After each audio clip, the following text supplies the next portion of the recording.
লাইফে first time রেস্টুরেন্টে খেয়ে বিল না দিয়ে চলে এলাম। কি আমার কথা বিশ্বাস হচ্ছে না? ভাবছেন জাপানের মতো একটা জায়গায় যেখানে এক গ্লাস পানি পর্যন্ত ফ্রিতে পাওয়া যায় না, সেখানে খাবার কিভাবে ফ্রিতে খেলাম? পুরো ভিডিওটা স্কিপ না করে দেখুন, তাহলেই বুঝতে পারবেন। Hello everyone, it's me Monalisa Munni. Welcome to my another blog. Suddenly সবাই মিলে শপিং এ চলে গেলাম কিছু কেনাকাটা করতে। ওই দিনে এত ভিড় ছিল, আর দেখতেই পাচ্ছ এখানে কত গাড়ি, প্রচুর গাড়ি। তো কেনাকাটা শেষ করে যাচ্ছি। বাসায় ফেরার পথে একটা রেস্টুরেন্ট দেখতে পেলাম। আসলে ওইটা রেস্টুরেন্টের আজকে নতুন উদ্বোধন ছিল, আর নতুন রেস্টুরেন্টের জন্য সবাইকে, যারা যারা এখানে রেগুলার কাস্টমার, এটা হলো পাকিস্তানি রেস্টুরেন্ট, সবাইকে ইনভাইট করেছিল। বিলিভ মি, এত লোক হবে মানে বিশ্বাসের বাইরে, আনএক্সপেক্টেড। যে লোগো দেখে বুঝতেই পারছো এটা হলো জাপান হালাল ফুড, মানে হালাল মার্ট নামে পরিচিত। এটা মূলত পাকিস্তানি হালাল ফুডের দোকান ছিল। তারপরে এখন রেস্টুরেন্ট খুলেছে পাশে। অনেক দ্বিধাদ্বন্দ্বের পরে আমরাও চলে গেলাম রেস্টুরেন্টে। এই যে দেখো বসে পড়েছি সুন্দর করে।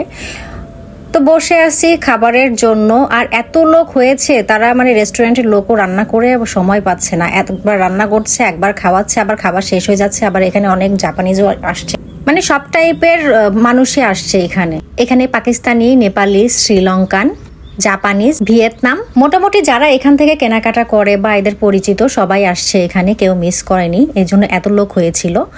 তো আমরাও সেই হিসেব করে গিয়ে এখানে বসে পড়েছি। অনেকক্ষণ বসে থাকার পরেও যখন খাবার দিচ্ছিল না, তখন সবাই আমরা ফোন হাতে করে নিয়ে যার যার মতো ফোন ইউজ করছিলাম, আর ওয়েট করছিলাম কখন খাবার হবে, কখন খাবার খাবো। অ্যাকচুয়ালি আমরা অনেক আর্লি বের হয়ে গিয়েছিলাম, আর হঠাৎ করে রেস্টুরেন্টে উদ্বোধনী অনুষ্ঠানে যাব সেটা এক্সপেক্ট করিনি। এই জন্য অনেক খিদে লেগেছিল, আর যেতে যেতে আমাদের ওইখানে প্রায় সন্ধ্যা লেগে গিয়েছিল। আর এর মধ্যেই আমিও একটু ফুটেজ নিয়ে নিলাম। বাংলায় একটা প্রবাদ বাক্য আছে না, যে পেটে খিদা কিন্তু মুখে হাসি। তো আমাদের হয়েছে এই অবস্থা, পেটে গামছা বেঁধে বসে আছি, খেয়েই যাব।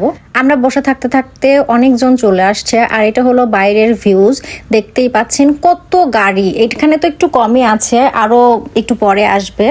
আরো অনেকেই তো খেয়ে চলে গিয়েছে, কজ আমরাই গিয়েছি অনেক লেট করে। আর এদিকে সবাই রেস্টুরেন্টের কথা বলেই হাসাহাসি করছিল, আর আমার সময় কাটছিল না জন্য আমি একটু ওয়াশরুমে গেলাম। ওয়াশরুমে গেলে সময় কাটাইলাম। আর আমাদের এই অবস্থা দেখে পরে আমাদেরকে একটা কোক দিল, সবাইকে একটা করে কোক দিয়েছে, যে আমরা যেন সময় কাটাতে পারি, বোরিং না হই, কোক যেন খাই। তো কোক সামনে নিয়ে বসে আছি, আবারও খাবারের আশায় একটু আশা বাঁধলাম যে ঠিক আছে, অ্যাটলিস্ট কোক তো দিল।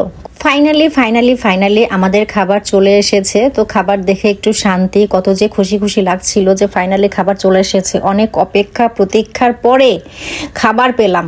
এর মধ্যে চারপাশে লোকজন ভরে গিয়েছে, বসার জায়গা নেই, মানে কি একটা অবস্থা। তারপরে খাওয়া শেষ করে আমরা এই যে গাড়ি নিয়ে বের হয়ে পড়লাম বাসার উদ্দেশ্য। মাশাআল্লাহ খাবারগুলো অনেক ভালো হয়েছিল, আর এত খেয়েছি সবাই মিলে, কি বলবো, খুবই মানে এনজয় করেছি টাইমটা।